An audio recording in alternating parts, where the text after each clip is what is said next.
Hey my loves இன்னைக்கு நம்ம பார்க்க போகிற படம் என்னன்னா 2019 வெளியான டாட்டர் ஆஃப் பார்வதம்மா அப்படின்ற ஒரு கன்னட திரைப்படத்தை பற்றி தாங்க பார்க்க போகிறோம். இந்த படம் ஒரு தரமான கிரைம் த்ரில்லருங்க.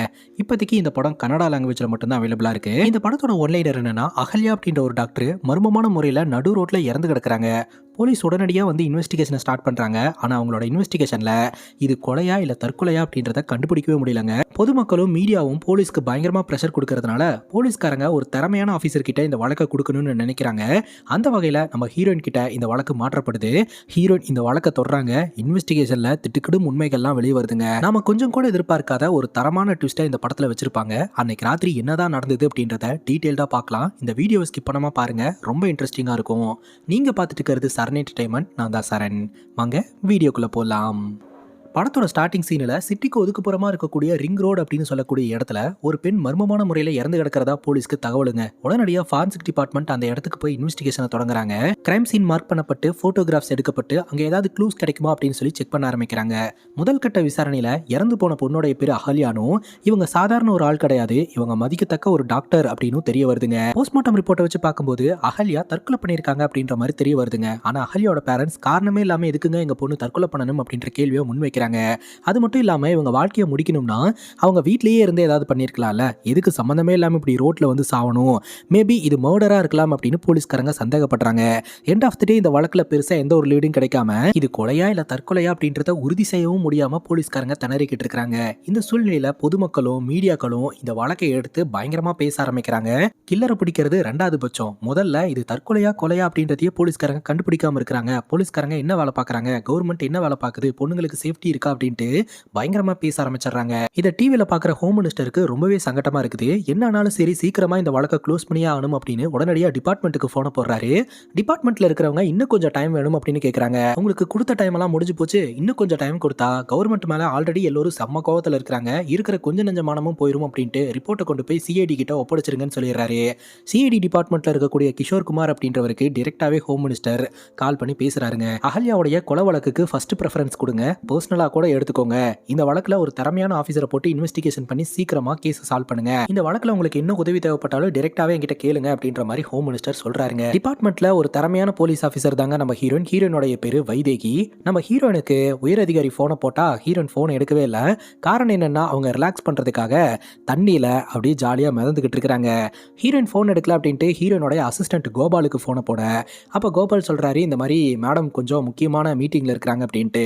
என்ன முக்கியமான மீட்டிங்கா இருந்தாலும் பரவாயில்ல, உடனடியாக கொண்டு போய் போனை கொடுங்க, ரொம்ப அர்ஜென்ட் அப்படின்னு சொல்ல, சரி சார் அப்படின்னு சொல்லிட்டு ஒரு போனை எடுத்துட்டு ஒரு பிளாஸ்டிக் கவர்ல ரேப் பண்றாரு.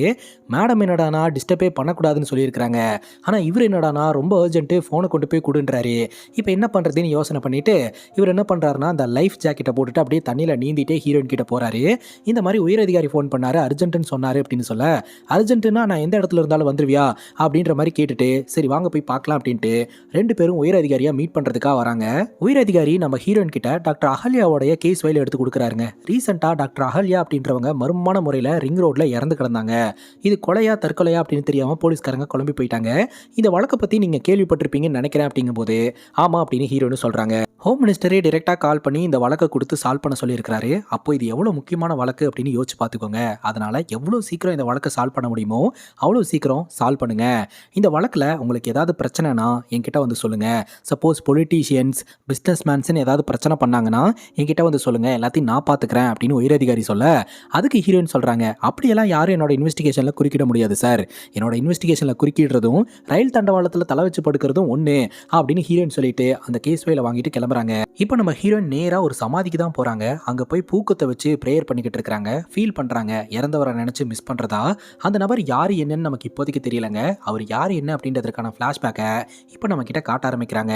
நம்ம காலேஜ் படிச்சுக்கிட்டு இருக்கிற அந்த டைம்ல ஹீரோயின் ஒழுங்கா படிக்க மாட்டேன்றாங்க அப்படின்ட்டு ஹீரோயினை அவங்க அம்மா டியூஷனுக்கு அனுப்பியிருக்காங்க. டியூஷன்ல ஒரு பையனை போட்டு அடிச்சு போட்டாங்க ஹீரோயின். அதனால டியூஷன் வாத்தியார் போனை போட்டு இனிமேல் உங்க பொண்ணை டியூஷனுக்கெல்லாம் அனுப்பாதீங்க, உங்க பொண்ணுனால இங்க இருக்கக்கூடிய பசங்களுக்கெல்லாம் ஒரே ஆபத்தா இருக்குது அப்படின்னு கம்ப்ளைண்ட் பண்ண, காலங்காத்தால கிளாஸ்லயே நம்ம ஹீரோயினோட அம்மா போட்டு திட்டிக்கிட்டு இருக்காங்க. இதுக்கடி இந்த மாதிரிலாம் பண்ணிட்டு இருக்க, காலேஜில் தான் ஒழுங்காக படிக்க மாட்டேன்றேன்னு சொல்லி டியூஷனுக்கு அனுப்புனா, டியூஷன்லேயும் போய் இந்த மாதிரி ஒம்பு வளர்த்துக்கிட்டு இருப்பியான்ட்டு. அதுக்கு நம்ம ஹீரோயின் சொல்கிறாங்க, ஆக்சுவலாக எனக்கு RX-100 பைக் எவ்வளோ பிடிக்கும்னு உங்களுக்கே தெரியலையா, அந்த வகையில் டியூஷன் படிக்கிற பையன் RX-100 பைக்கோட வந்தான், ஒரு ரவுண்டு குர்ரா ஓட்டி பார்க்குறேன் அப்படின்னு கேட்டதுக்கு ஒரு முத்தம் கொடு அப்படின்னு கேட்டுட்டான். அதனால தான் அவனை பிடிச்சி அடிச்சு போட்டோமா, இது என்னமா தப்பு அப்படின்னு கேட்க, அப்படியா நானாக இருந்தேன்னா அவன் தலைவே வெட்டியிருப்பேன் அப்படின்ற மாதிரி நம்ம ஹீரோனுடைய அம்மா சொல்கிறாங்க. பார்த்தீங்களா, டாக்டர் ஆஃப் பார்வதம்மா அப்படின்ற மாதிரி ஹீரோயின் சொல்லிட்டு இவங்களும் பைக்கில் தான் காலேஜுக்கு போகிறாங்க. காலேஜில் போய் கிளாஸ் நடந்துக்கிட்டு இருக்கும்போதே எல்லா பொண்ணுங்களும் அமைதியாக இருக்கும்போது ஹீரோயின் மட்டும் டவுட்டுன்றாங்க. ஹீரோயின் நல்லா படிக்கிற பொண்ணு போல அப்படின்னு பார்த்தா, உங்கள் பீரியட் முடிஞ்சு ரொம்ப நேரம் ஆச்சு, நீங்கள் எப்போ சார் வெளியே போவீங்க அப்படின்ற மாதிரி டவுட்டு கேட்க அந்த லெக்சரரும் டென்ஷன் ஆயிடுறாருங்க. அப்புறம் அன்னைக்குன்னு பார்த்து ரக்ஷாபந்தன், எல்லோரும் பசங்களுக்கு தான் பார்த்தீங்கன்னா ராக்கி கட்டிட்டு இருப்பாங்க. ஆனால் ஹீரோனோட கேங்கில் எல்லோருமே நம்ம ஹீரோனுக்கு வந்து ராக்கி கட்டுவாங்க. நீ நம்ம கேங்கில் எல்லோருக்குமே அண்ணன் மாதிரி, நீ இருக்கிற தைரியத்தில் தான் நாங்கள்லாம் சேஃபாக இருக்கிறோம் அப்படின்ற மாதிரி பொண்ணுங்க சொல்லிட்டு இருக்காங்க. அதே சமயம் பொண்ணுங்க ஆளாளுக்கு ஒரு பாய் ஃப்ரெண்டை வச்சிருக்கிறதா பெருமையாக பேசிக்கிட்டு இருக்காங்க. ஆனால் ஹீரோனுக்கு அந்த மாதிரி யாரு மேலேயுமே இன்ட்ரெஸ்ட் வந்ததில்லை அப்படின்னு சொல்லிட்டு இவங்க பாட்டுக்கு ஜாலியாக அப்படியே ஒரு பையன் மாதிரி ஆட்டிடியூட்ல சுற்றிக்கிட்டு இருப்பாங்க. வீட்டுக்கு போன உடனே பார்த்தீங்கன்னா, அம்மா பசிக்குது ஏதாவது கொடு அப்படின்னு சொல்ல, அங்கே வச்சிருக்க பாரு எடுத்துக்க அப்படின்னு சொல்ல, ஹீரோயின் பாட்டுக்கு அவங்க தங்கச்சிக்காக வச்சிருக்கிற ஸ்நாக்ஸ் எடுத்து சாப்பிட ஆரம்பிச்சிருவாங்க. நான் பிரிச்சு தானே வச்சிருக்கேன், அப்புறம் அவ வந்து அழுவு போறா, உனக்குன்னு வச்சிருக்கிறத சாப்பிடு அப்படின்னு சொல்லிட்டு, இது கையில் ராக்கியெல்லாம் கட்டி இருக்காங்க அப்படின்னு சொல்லி கேட்க, ஆமா கேங்கில் என்னை தான் அண்ணன் மாதிரி நினைக்கிறாங்க, அதனால கட்டி விட்டாங்க அப்படிங்கும்போது, ராக்கியெல்லாம் கட்டினா ஆசீர்வாதமெல்லாம் பண்ணணும் அப்படிங்கும்போது, அப்படியா என்கிட்ட அவளுக்கு ஆசீர்வாதமே வாங்கல, இருங்க வந்துடுறேன் அப்படின்ட்டு ஹீரோயின் பாட்டுக்கு சண்டை போகிறதுக்கு கிளம்பிடுறாங்க.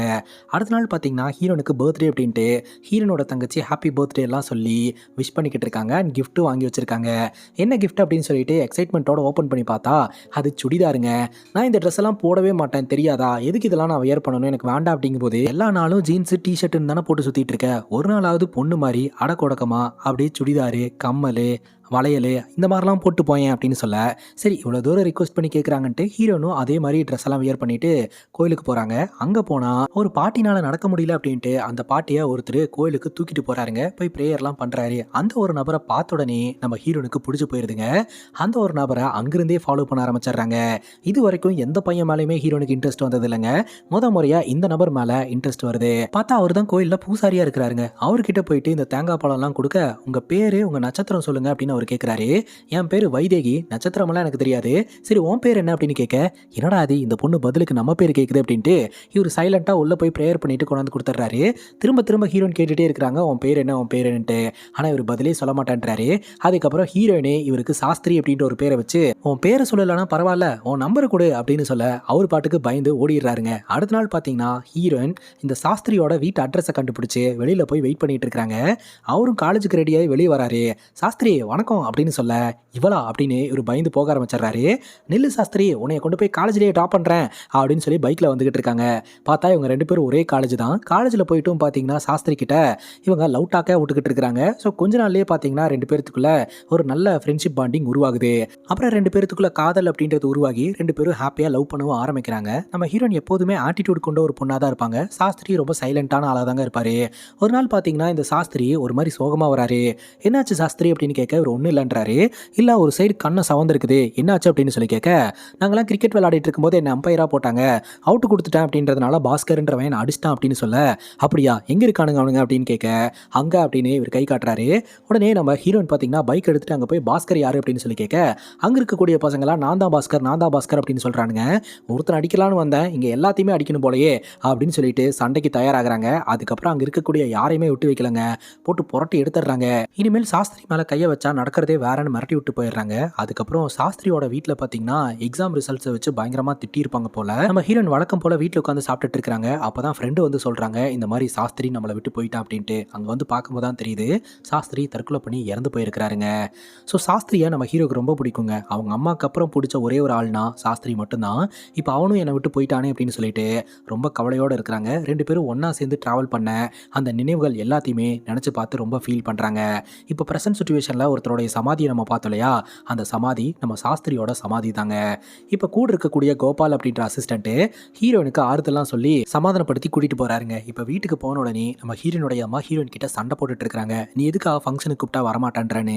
நான் இது வரைக்கும் எந்த ஃபங்க்ஷனுக்கும் வந்ததில்லை, இனிமேலும் வரமாட்டேன்னு உங்களுக்கு தெரியும், தெரிஞ்சே கூப்பிட்டா என்ன அர்த்தம் அப்படிங்கும்போது, இப்போ ஃபங்க்ஷனுக்கு வரதுனால என்ன ஆயிர போகுது அப்படின்னு கேட்க, ஃபங்க்ஷனுக்கு வந்தா என்னை கல்யாணம் பண்ணிக்கன்னு சொல்லி டார்ச்சர் பண்ணிக்கிட்டு இருப்பாங்க, அதுக்கெல்லாம் நான் ஆள் கிடையாது அப்படிங்கும்போது, எல்லாரும் உன் மேலே இருக்கக்கூடிய அக்கறையில் தானே சொல்கிறாங்க, நீ கல்யாணம் பண்ணிக்கிட்டா தான் என்னவா, கல்யாணமான பொண்ணை வீட்டில் வச்சுக்கிட்டு ஃபங்க்ஷனுக்கு போகிறதுக்கு எனக்கும் கஷ்டமாக தான் இருக்குது அப்படின்னு நம்ம ஹீரோனுடைய அம்மா சொல்கிறாங்க. ஸோ நீங்கள் ஃபீல் பண்ணக்கூடாது அப்படின்னு நான் ஒரு பையனை கல்யாணம் பண்ணேன்னா என் வாழ்க்கை தான் மோசமாக போகும் அப்படின்ட்டு அம்மாக்கும் பொண்ணுக்கும் ஒரே ஆர்குமெண்ட்டு. அந்த ஆர்குமெண்ட்டில் நம்ம ஹீரோயின் ரெடியாகி சாப்பிடாம கூட கிளம்பிடுறாங்க. சரி அம்மாவை கஷ்டப்படுத்தக்கூடாது அப்படின்னு சொல்லிட்டு அந்த பிளேட்டை அப்படியே வாங்கிட்டு இவங்க கிளம்புறாங்க. காரில் போயிட்டு இருக்கும்போதே கோபாலுக்கு அவரோட மனைவி கிட்ட இருந்து கால் வருது. வண்டி ஓரமாக நிப்பாட்டிட்டு இறங்கி போய் பேசுங்க அப்படின்னு சொல்ல அவரும் போய் இறங்கி போய் பேசிட்டு இருக்காரு. ஃப்ரண்ட்ல பார்த்தீங்கன்னா சாப்பாட்டுக்கு வழி இல்லாமல் கொஞ்சம் பேர் உட்காந்துக்கிட்டு இருக்காங்க. அவங்கள பார்த்த உடனே ஹீரோயின் பார்த்தீங்கன்னா கோபால் கிட்ட பணத்தை கொடுத்து அவங்களுக்கு ஏதாவது வாங்கிட்டு வந்து கொடுங்க அப்படின்ற மாதிரி சொல்லிட்டு உள்ள உட்காந்துக்கிட்டு இருக்காங்க.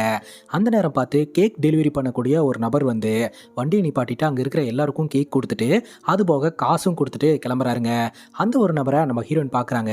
ஸோ சாஸ்திரி மேலே நம்ம ஹீரோனுக்கு ஒரு நல்ல அபிப்பிராயம் வந்து காதலாக மாறுச்சு இல்லையா, அதே மாதிரி இந்த ஒரு நபர் மேலேயும் நல்ல அபிப்பிராயம் வருது. அவருடைய முகத்தை மட்டும் ஹீரோயின் பார்த்து வச்சுக்கிறாங்க. அப்புறம் கோபால் சாப்பாடு வாங்கிட்டு வந்துடுறாரு. அங்கே இருக்கிற எல்லாருக்குமே கொடுங்க அப்படின்னு சொல்ல கோபாலே போய் எல்லாருக்கும் கொடுத்துட்டு வந்துடுறாருங்க. இவங்க 2 பேருமே கிளம்பி ஆஃபீஸ்க்கு போகிறாங்க.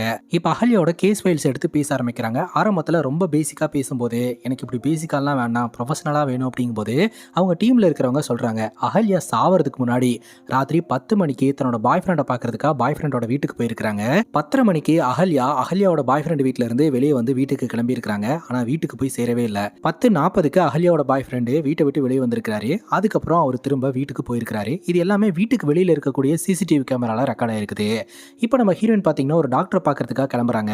இப்படியெல்லாம் கூட ஒருத்தங்கனால தற்கொலை பண்ணி இறந்து போக முடியுமா அப்படின்னு கேட்க முடியும் அப்படின்ற மாதிரி டாக்டர் சொல்றாங்க. ஆக்சுவலாக அகல்யா எப்படி இறந்து போயிருக்காங்கன்னா ஒரு எம்டி இன்ஜெக்ஷனை அவங்க உடம்புல இன்ஜெக்ட் பண்ணியிருக்காங்க. அதன் மூலமா ஹார்ட் அட்டாக் ஏற்பட்டு இறந்து போயிருக்காங்க.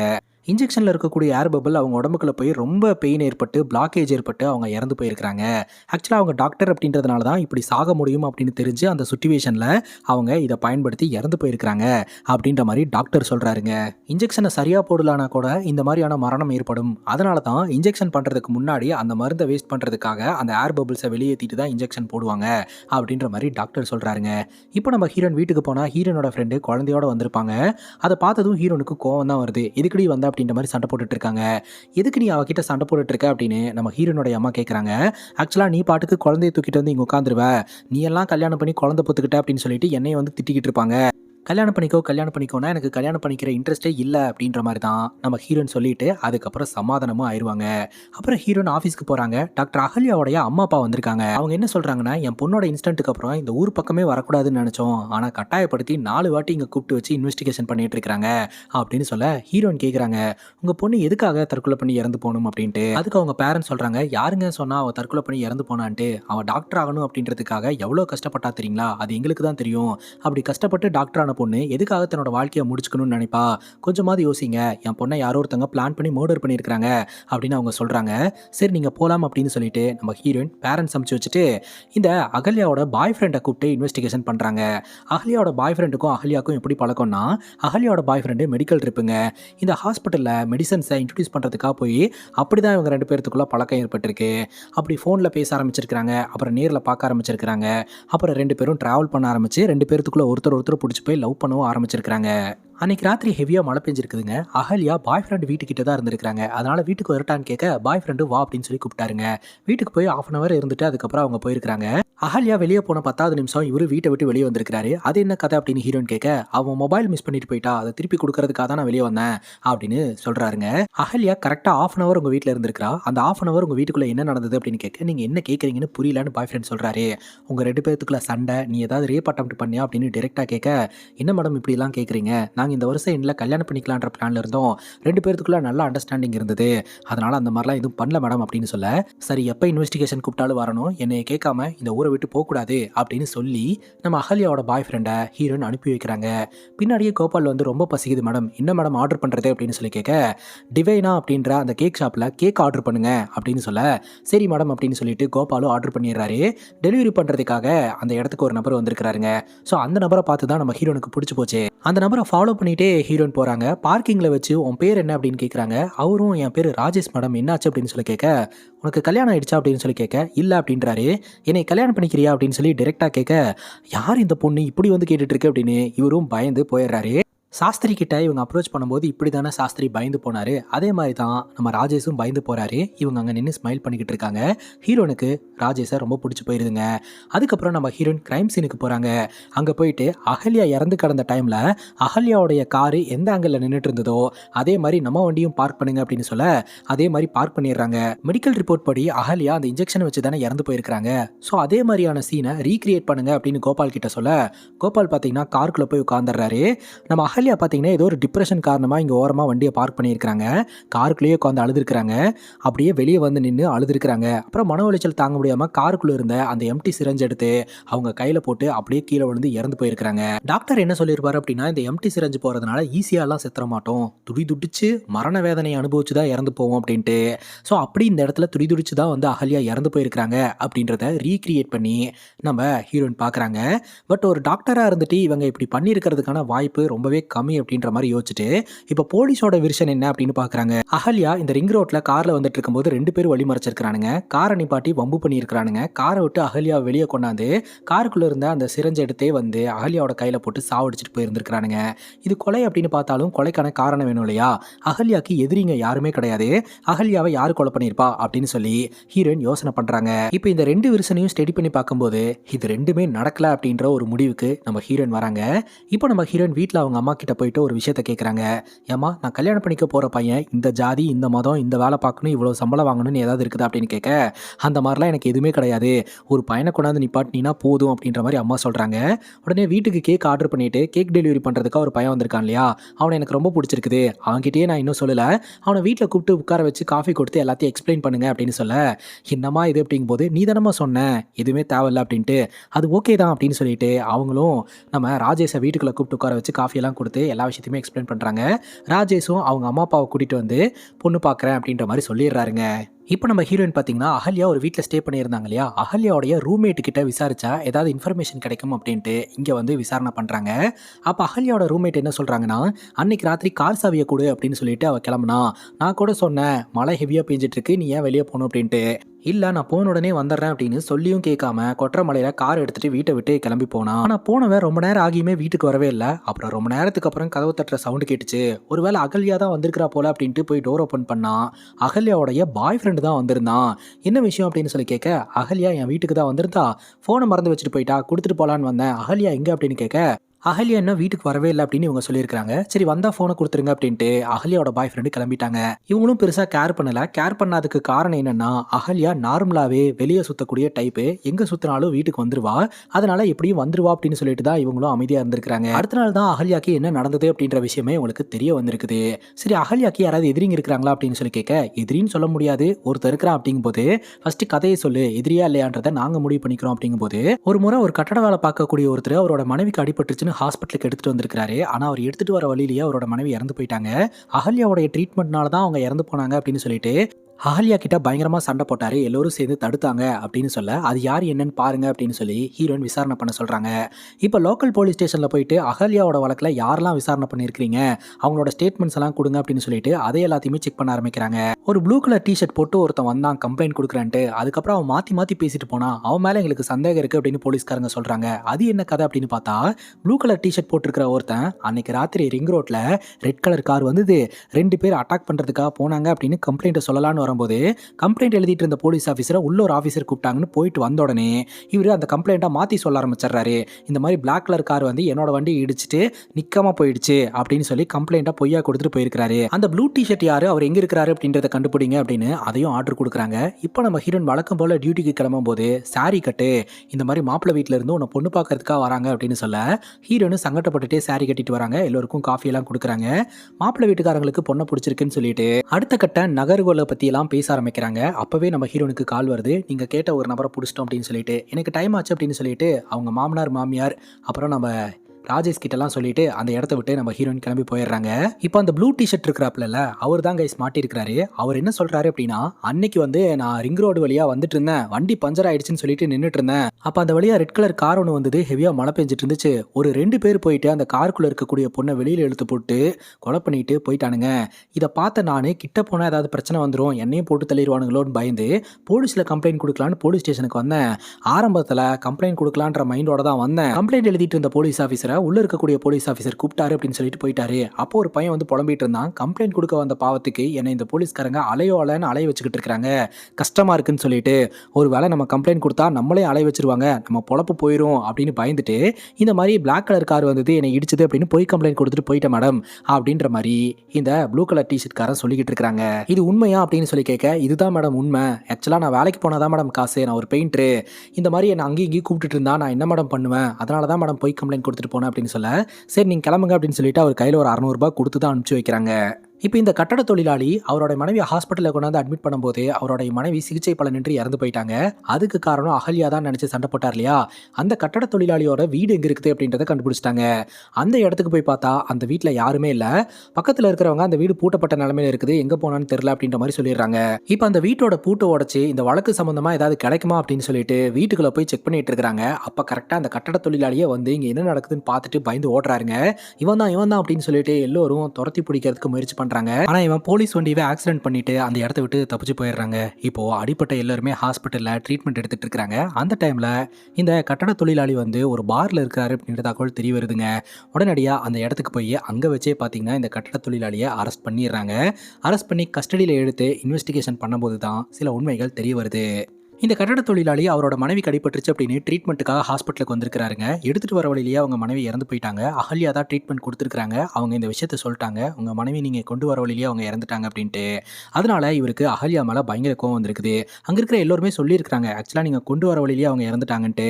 ஆனா புரிஞ்சுக்காம சண்டை போட்டிருக்காரு. அப்பத்திக்கு சமாதானப்படுத்தி அமிச்சாலும் அவருக்கு அகல்யா மேல ஒரு கோவம் இருந்துகிட்டே இருந்திருக்குதுங்க. ஒரு நாள் பாத்தீங்கன்னா இவர் அந்த டிவைனா அப்படின்ற அந்த கேக் ஷாப்ல இருந்து வெளியே வரும்போது கரெக்டா அகல்யாவுடைய கார் வந்து பாஸ் ஆயிருக்குது. அந்த காருக்குள்ள அகல்யா மட்டும் இருக்கிறாங்க அப்படின்றத இவர் தெரிஞ்சுக்கிட்டு அகல்யாவுடைய காரை ஃபாலோ பண்ணிட்டே வந்திருக்கிறாருங்க. ரிங் ரோடு அப்படின்னு சொல்லக்கூடிய அந்த ரோட்ல வச்சு இவர் அகல்யாவை டார்கெட் பண்ணி அகல்யாவை அட்டாக் பண்ணியிருக்கிறாருங்க. அப்போ எதுவுமே கையில கிடைக்கலன்னு காருக்குள்ள இருந்த அந்த சிரஞ்சையை எடுத்து அகல்யாவோட கையில போட்டு அகல்யாவை சாவடிச்சுட்டு தான் இவர் உண்மையை ஒத்துக்கிறாருங்க. என்னதான் இவன் கொலையாளின்னு கொலை குற்றத்தை ஒத்துக்கிட்டாலும் அதை வெரிஃபை பண்ணணும் அப்படின்னு ஹீரோயின் நினைக்கிறாங்க. அந்த டிவைனா அப்படின்னு சொல்லக்கூடிய அந்த ஒரு கேக் ஷாப்புக்கு போகிறாங்க. அங்கே பார்த்தீங்கன்னா நம்ம ராஜேஷ் தான் இருக்கிறாரு. அவரை பார்க்கறதுக்காக வந்ததா ராஜேஷ் நினைக்கிறாரு. ஆனால் சிசிடிவி கேமரா செக் பண்ணணும் அப்படின்னு ஹீரோயின் சொல்கிறாங்க. அப்படி செக் பண்ணி பார்க்கும்போது இந்த டிவைனா அப்படின்ற அந்த கேக் ஷாப்புக்கு பார்த்தீங்கன்னா இந்த கட்டட தொழிலாளி வந்துட்டு வெளியே போயிருக்கிறாரு. ஆனால் வெளியே போன வரைக்கும் தான் சிசிடிவி கேமராவில் இருக்குது. வெளியே வந்து கேமரா டேமேஜாக இருக்கிறதுனால ரெக்கார்ட் ஆகலை அப்படின்றாங்க. இந்த ஷாப்புக்கு ஆப்போசிட்டில் ஒரு வீடு இருக்குதுங்க. அந்த வீட்டில் ஒரு சிசிடிவி கேமரா இருக்குது.